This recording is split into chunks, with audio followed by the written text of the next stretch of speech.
Ça a commencé en 88 avec une Caravelle. C'est passé ensuite en 95, je pense, avec la 300.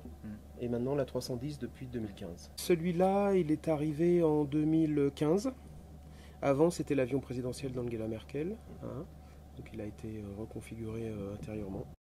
Sur le plan général, une campagne s'étale sur 15 jours. La première semaine, elle est dédiée à l'arrivée des chercheurs et à l'installation des expériences à bord et la validation ultime. La seconde semaine commence par un briefing en début de semaine, le lundi. Et ensuite, il y a 3 jours de vol. 3 vols de suite, les matins. Et enfin, il y a un jour de réserve si jamais il y a un vol qui a dû être annulé. Et chaque vol de recherche dure environ 3 heures. Il y a des sangles qui permettent aux expérimentateurs de se caler en dessous et de maintenir leur position pendant le vol. Puisque ce n'est pas permis pour eux de flotter librement, évidemment, ce serait trop dangereux. Mis à part dans cette petite zone, qui est un petit peu une zone, on va dire, de récréation.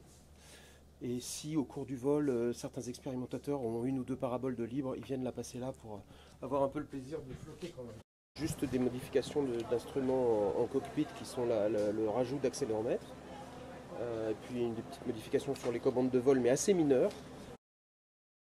Alors l'accéléromètre, c'est les boîtes noires là que vous voyez. Ils sont repliés sur lesquels les pilotes lisent des informations d'accélération. Il y a un pilote qui doit contrôler le roulis sans interférer sur le tangage et puis inversement. Donc il y en a un qui effectivement pilote avec des petites cordelettes sous le manche pour pas interférer sur le tangage. Ouais. Hein, et l'autre qui a un double manche pour pas interférer sur le roulis.